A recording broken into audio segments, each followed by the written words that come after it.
Hello and welcome to this Year 12 Parent Information Session. My name is Cozzy Skiripa. I'm the Head of Careers here at Servite College.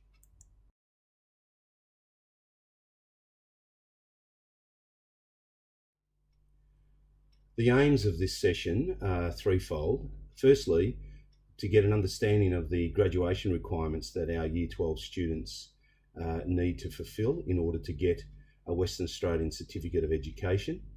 Secondly, to have a look at the entry requirements for university entrance. And thirdly, to have a look at the way in which TISC processes applications and the key dates for the application process this year, 2017.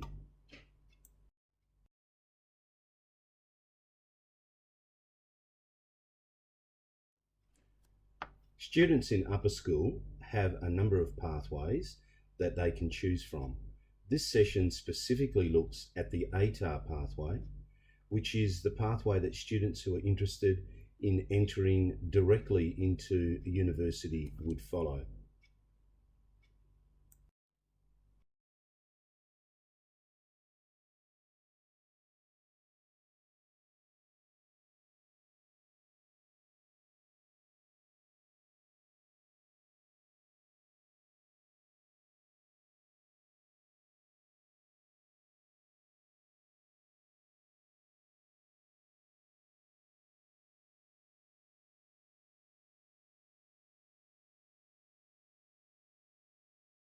Irrespective of which pathway a student chooses to follow, there is one common goal that students in any pathway need to make sure that they achieve, and that is that they graduate from high school, and an indication of that graduation is receiving a Western Australian Certificate of Education. The Western Australian Certificate of Education, or WACE, is required for university entrance. It's also required for some TAFE entry, and certainly employers would like to see students or future employees have a WACE certificate, in that it proves that they have successfully completed senior high school in this state.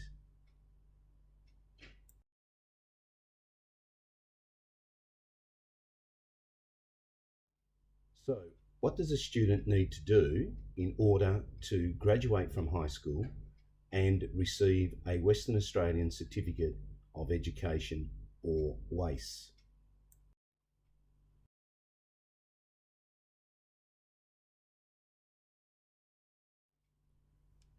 There are a number of requirements that students need to demonstrate in order to receive their WACE certificate.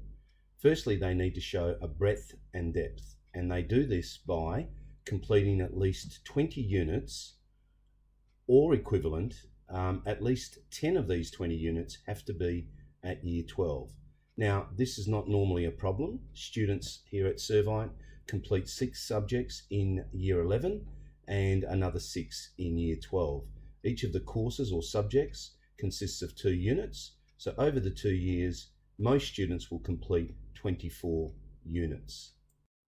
The second requirement in terms of breadth and depth is that students complete 2 Year 11 English units and a pair or a consecutive pair of Year 12 English units.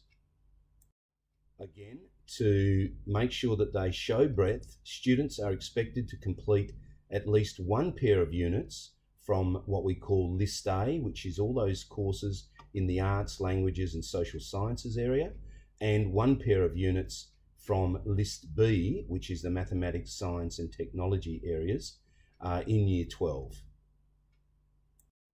The second major requirement is that students show a particular standard of achievement. And this means that students are expected to achieve at least 14 C grades or higher in Year 11 and Year 12, and at least 6 of these 14 C grades have to be from Year 12 units or equivalent. Students then also need to make sure that if they're doing an ATAR pathway, are doing at least 4 Year 12 ATAR courses, and if they're doing a general pathway, they need to make sure that in either Year 11 or 12 that they complete a Certificate 2 or higher VET qualification.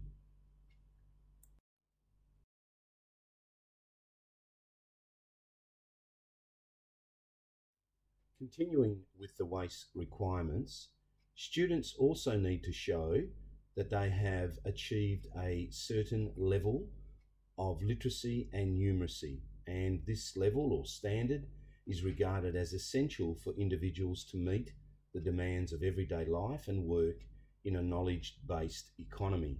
Students are able to demonstrate that they are literate and numerate to this particular standard by either achieving a Band 8 or higher in Year 9 NAPLAN, or if a student has not achieved a Band 8, then they have an opportunity through sitting an online literacy and numeracy assessment in Year 10, and then if need be in Year 11, and again in Year 12, and if they pass that honour, then they achieve this particular standard.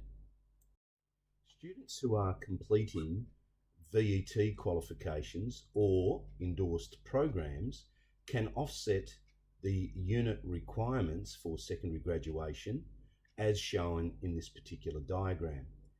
There is, for example, scope for students who are completing a Certificate 2 that they would be given 4 unit equivalents for that certificate, which means that instead of having to achieve 20 units or complete 20 units by the end of Year 12, they now only have to complete 16. This also has an effect on the C grade requirement as well.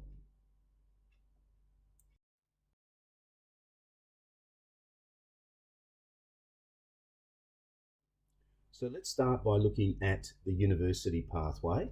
Let's see what students need to do in order to achieve their goal of going to university and getting into the course of their choice.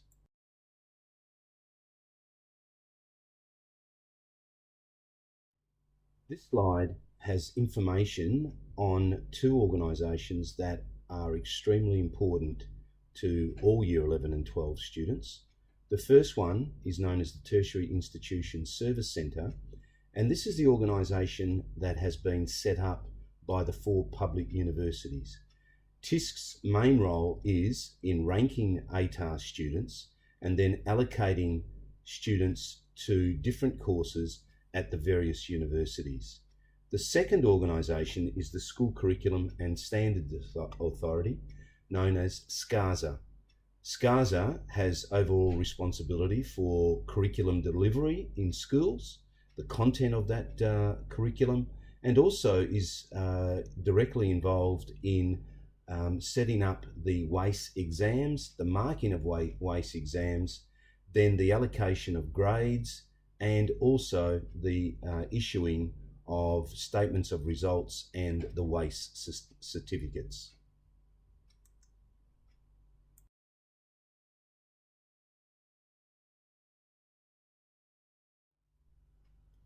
Once again, the first of these organisations is known as the Tertiary Institution Service Centre, or TISC, and it has this particular website, and from this website quite a bit of information can be gained by ATAR students. Firstly, students who wish to find out about particular courses at any of the 4 public universities can do so via this website. They can also get updates on any changes to courses or new courses that have been introduced. It is via this website that Year 12 students in September are able to start applying for university places. They can also change those preferences. In their application, students can put in up to 6 preferences, and those preferences, once they've been entered via this site, can be changed whenever a student pleases. Students can also, midway or even later in December, can actually go to this website and are able to access their ATAR score. They will also get information about any offers that are being made to them by one of the 4 public universities. And of course, they can get information about Eastern States universities via this site as well. So it's a very important site for all Year 12 students.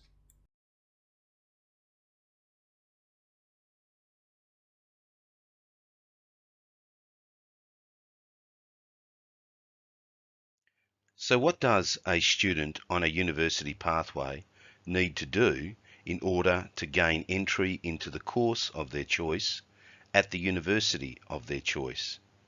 Well, the standard entry into undergraduate degree courses in WA requires students to meet 5 criteria.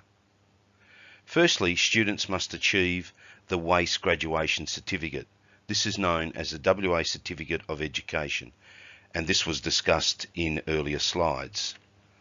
The second criteria or requirement involves the WACE exams held every year in November.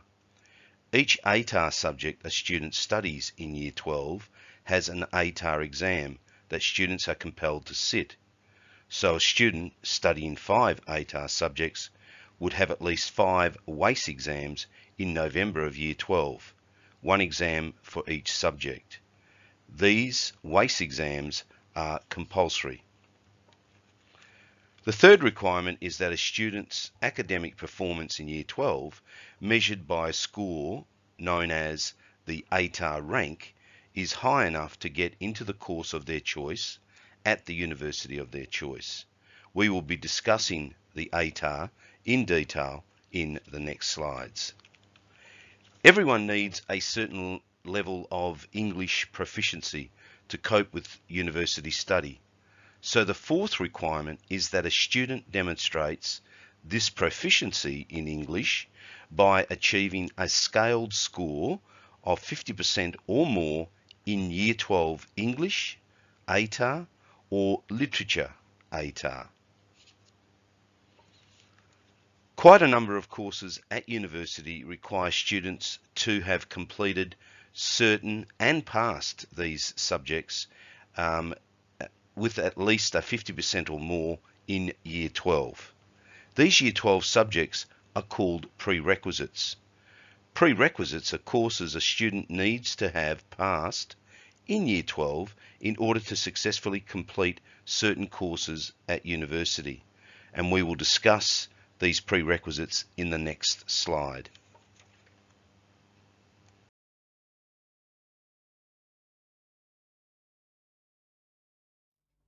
There are a number of courses at each university where students are required to complete a particular WACE course in Year 12.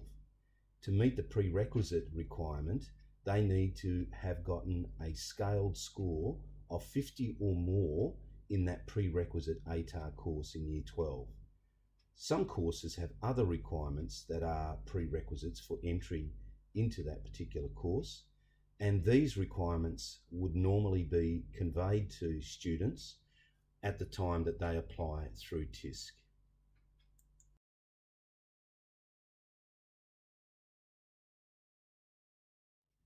Information on course prerequisites at the 4 public universities can be found at the TISC website, and the address is on this slide.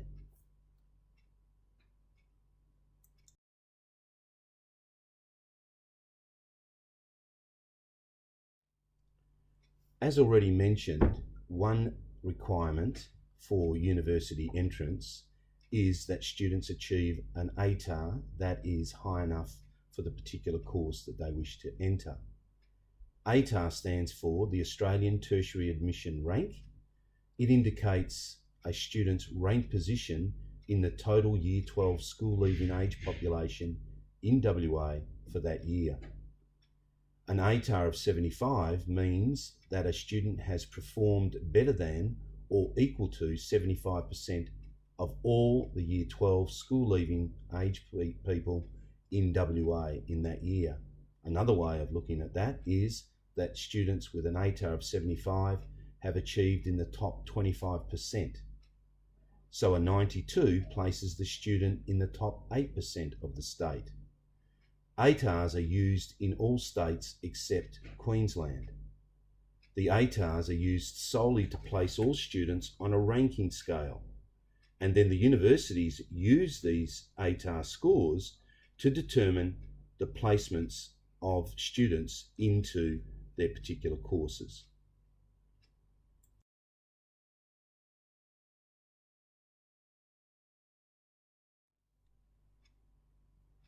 The ATAR is calculated using a combination of a student's final school-based mark and his or her final WACE exam mark for each ATAR course. Adjustments are made to all school and exam scores prior to the ATAR being calculated, and these adjustments are known as moderation, standardisation, and scaling.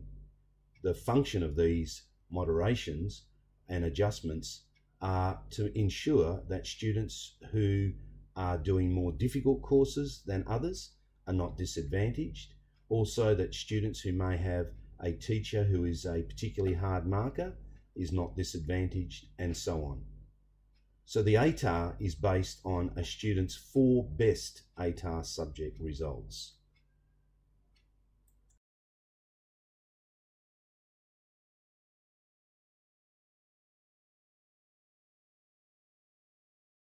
The ATAR is derived from a score known as the Tertiary Entrance Aggregate, or TEA.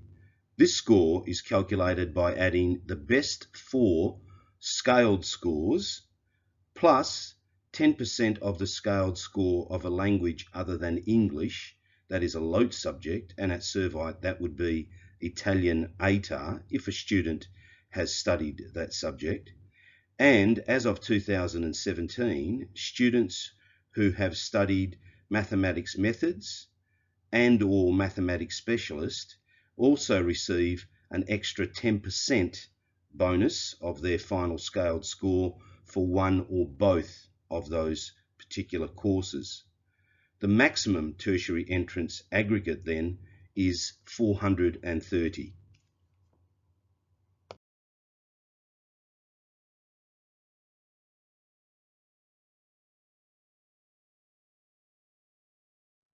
Let's look at how a student's ATAR is calculated. This is obviously a hypothetical example. Here we have a student who has studied 5 ATAR subjects in Year 12. For each of these ATAR subjects, a scaled score is calculated.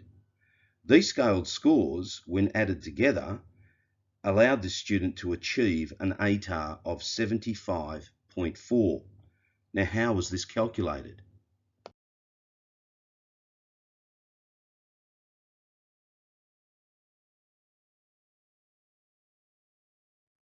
Firstly, the student's top 4 scaled scores are counted to form the basis of the tertiary entrance aggregate, or TEA. Now, this student has studied a LOTE subject, Italian, and so he also receives a bonus of 6.7, which is added to his best 4 ATAR scores. Now, 6.7 is 10% of his scaled score for Italian, which was 66.5. This student has also studied mathematics methods. And even though maths methods is not one of his top 4 subjects, he will still receive a bonus 10%, which is then added to his total to come up with his tertiary entrance aggregate. So in this example, this student, when looking at his 4 best scaled scores together with the 2 bonuses, he ends up with a tertiary entrance aggregate of 241.8, and that is out of 430 maximum.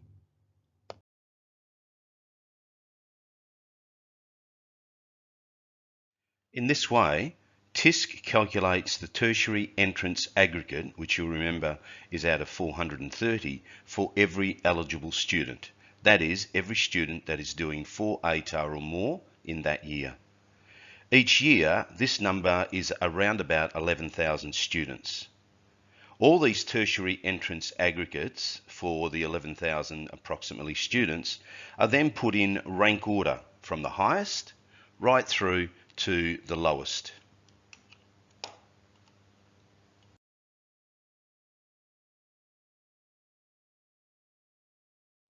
Once students are placed in rank order from the highest tertiary entrance aggregate to the lowest tertiary entrance aggregate, ATARs are allocated as follows.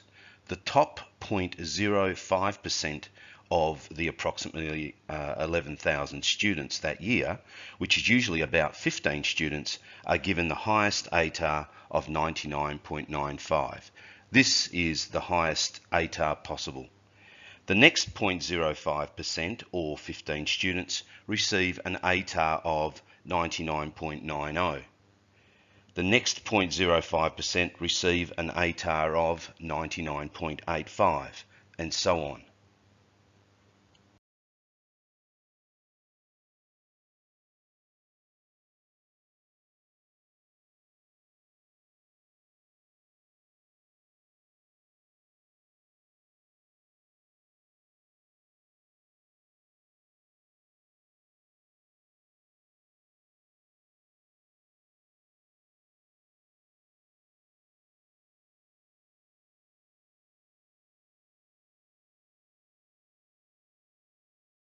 In this way, every eligible student is assigned an ATAR based on his or her tertiary entrance aggregate ranking, which, as we said, in turn is calculated from their performance in their best 4 ATAR subjects and any subject bonuses they may attract. This slide shows a simplified version of the ranking table. The student that we've used in our example achieved a tertiary entrance aggregate of 241.8 out of a possible 430. When ranked against the tertiary entrance aggregates achieved by all other students, a tertiary entrance aggregate of 241.8 is assigned an ATAR of 75.4. If this student didn't study maths methods or Italian, they would not have received the 10% subject bonuses. So their tertiary entrance aggregate would then have been 231.5, which in turn would have been assigned an ATAR of 71.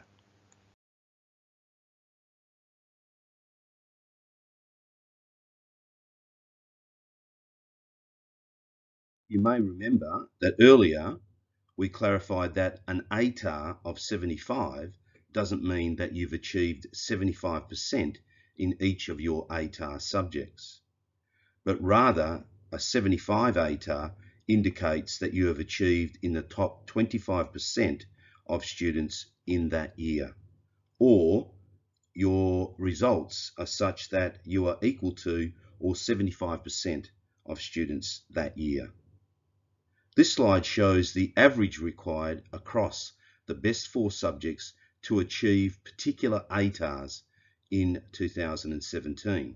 Remember, each year's ATAR calculation is done from scratch, so these values may change from year to year. For simplicity, I haven't included any LOTE bonuses in these calculations, or maths bonuses.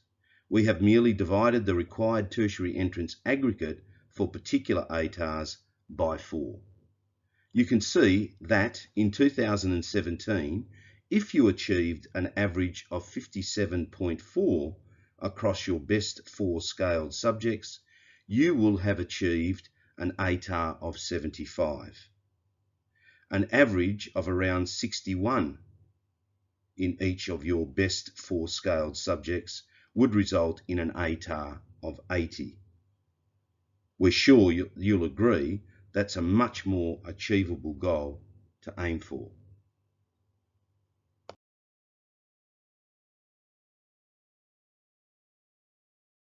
Let's have a look at what can happen with just a slight increase in a student's average score per subject.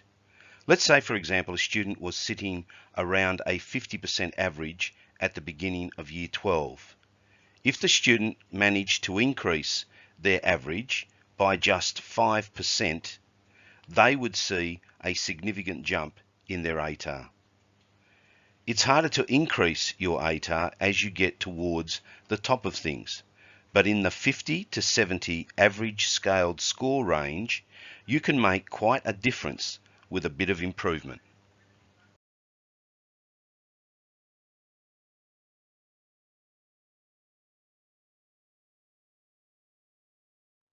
Each year, the universities publish what they call their minimum or indicative ATAR for entry into that particular university. Now, this is just the starting ATAR. That is, it is the ATAR a student would be required to achieve in order to be considered for any of the courses at that particular university. As you can see, UWA and Curtin's minimum ATAR has not changed for a number of years. UWA, for example, has consistently had as its minimum ATAR a score of 80, which is an average per 4 subjects of 61%. Curtin, on the other hand, requires students to have achieved an ATAR of 70 to be considered for any of its courses. And this is an average per subject of 54%. ECU, as of 2016, has increased its minimum ATAR to 70 in keeping with Curtin and Murdoch, which again requires students to achieve at least an average of 54% in each of their 4 best ATAR courses. Bearing in mind that when we talk about averages, we are talking about a final scaled score or mark, which needs to be taken into consideration when calculating the average needed by a student to achieve these minimum ATARs.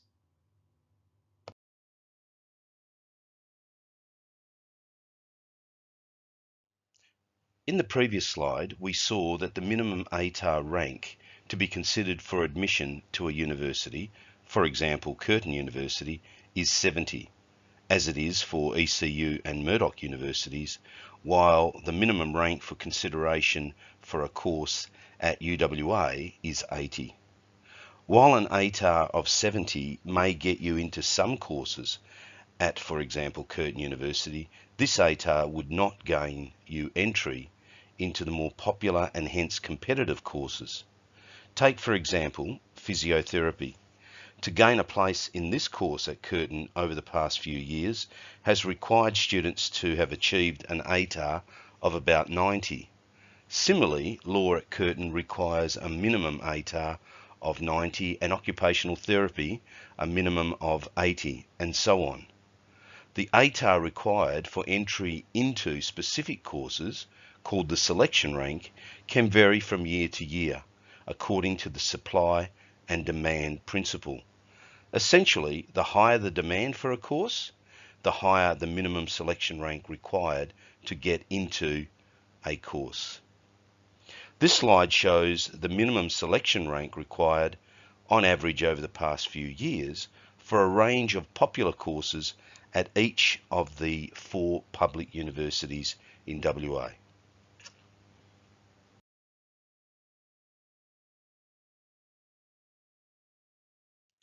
For more information on the selection ranks for all the courses at the 4 public universities, please go to the website shown on this slide.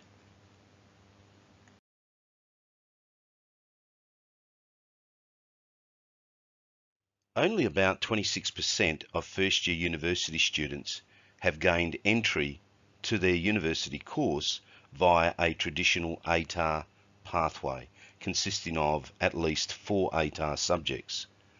The majority of students have gained entry into university via one or more of the alternative entry programs that you see listed on this slide. More information on each of these programs is available by going to the individual universities.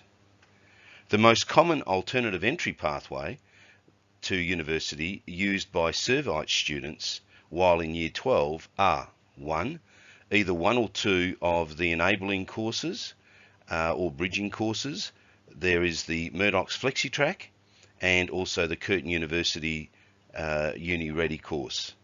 These are delivered in-house at Servite in partnership with the relevant universities, and successful completion of each of these gives a guaranteed entry into the particular university. The second alternative entry pathway into university that Servite students are pursuing is the completion of a Cert 4 in Year 12 via an outside provider or RTO.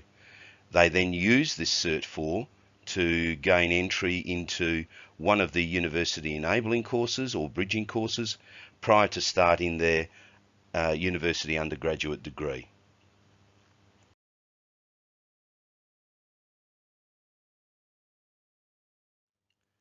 As stated earlier, the Tertiary Institution Service Centre, or TISC, plays a very important role in the academic life of Year 12 ATAR pathway students in this state. It is through TISC that students apply for entry to courses at the 4 public universities in WA, namely Curtin, Murdoch and Edith Cowan universities, or the University of WA. Students are also able to access their ATAR results through the TISC website. And TISC is also responsible for making offers for places in courses for applicants at these 4 public universities. Students can get information on these offers via the TISC website. This slide shows some very important dates that will be relevant to Year 12 students this year. These students must make sure that they get an application submitted by 11 p.m. on Wednesday the 30th of September this year, so that they can take advantage of the early bird application fee of $55. Some courses have firm closing dates, so students need to make sure that they don't leave it too late, otherwise those courses will be closed to them. The good thing is that students can change their preferences as many times as they like until just before the major offer rounds, which happen after the Year 12 results come out. So students are not locked into anything too early. Students even have time to reconsider their preferences after they get their results and again in between the offer rounds. Students will be able to access their results via the TISC website on December the 20th. This year there will be 2 major offer rounds, one just before Christmas, in fact December the 24th, and another in January. Students will have plenty of time to change their preferences between the offer rounds, so if they have a change of mind about what they want to study, then certainly they can make those changes. As stated earlier, the Tertiary Institution Service Centre, or TISC, plays a very important role in the academic life of Year 12 ATAR pathway students. It is through TISC that students apply for entry to courses at either the University of Western Australia, Edith Cowan University, Murdoch or Curtin universities. Students are also able to access their ATAR through TISC, and it is also responsible for making offers of places to students for courses at these 4 public universities. This slide shows important dates involving TISC this year. Now these are only estimates at this stage, but I will inform you of exact dates as they are published by TISC. Term 3 is when the application process starts, with TISC guides being made available to Year 12 ATAR students. Now, these guides have step-by-step instructions on how to apply. In mid-August, students are able to go online through TISC and make their applications to those 4 public universities. These applications close at the end of September. Students can then go online and obtain their ATAR scores in mid-December, again via the TISC website. And students then have until the end of the first week of January to change their preferences if they wish to be considered for the first round of offers by those universities. These offers come out, the main round that is, comes out in about the middle of January of 2019.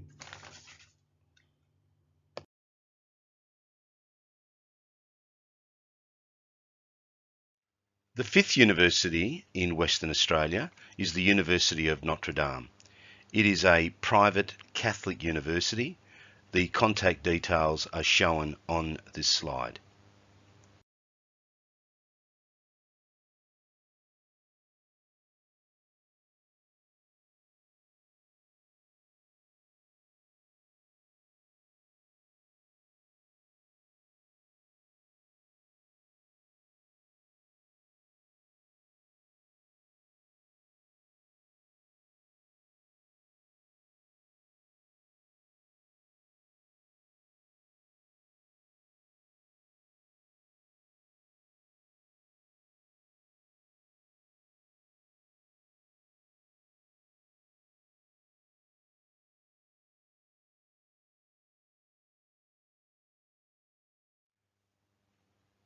Unlike the public universities, the University of Notre Dame relies on other criteria besides just the ATAR to rank and select its students. The University of Notre Dame, for example, also looks at school results. They also ask students to present a personal statement. They look at references from school and from any work contacts that students may have, and most courses require a personal interview as well. The courses on offer at University of Notre Dame are varied, and they extend from law all the way through to a graduate course in medicine, as well as biomedical science, etc.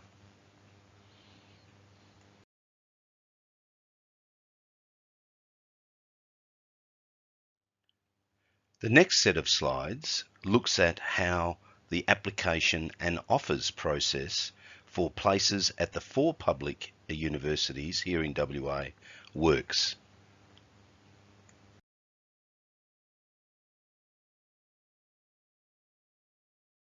In September, Year 12 ATAR pathway students apply for a place at university via the TISC website. Students apply for the specific course of their choice at the university of their choice. Students can enter up to 6 preferences, with the first preference being the course that they most wish to study. TISC will endeavour to offer each student their highest preference.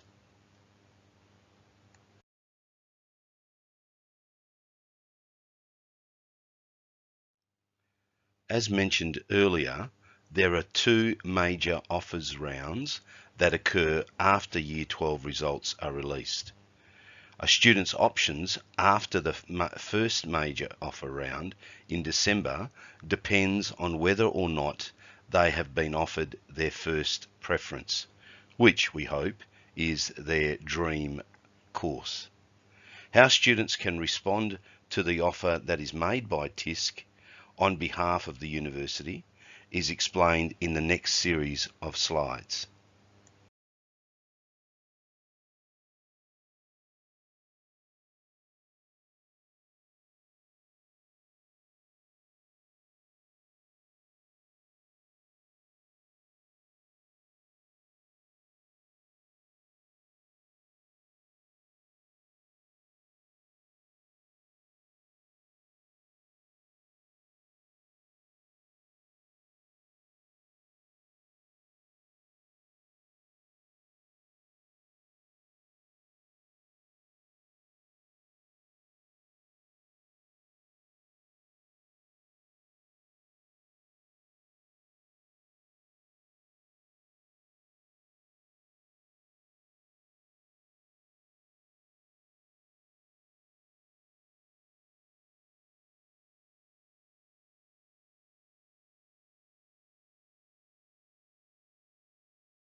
A significant and growing number of students take a gap year after Year 12 prior to starting their university degree. The universities call this deferral. As we mentioned earlier, and you were able to see in the slides, all a student needs to do once they receive their offer information from the university is to follow the instructions given to them to register that they wish to defer their place. Effectively, what this is saying to the universities is, yes, I do want to study with you, but I want to start at a later date, not right now. Each university will have some fine print around the conditions of deferral, so students need to make sure that they read the information.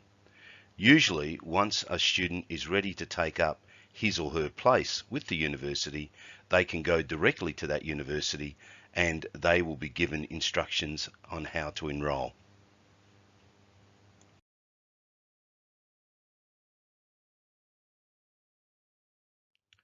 Thank you for taking the time to listen to and watch this presentation. Please do not hesitate to contact me if you have any questions on any of the subjects that we've already covered.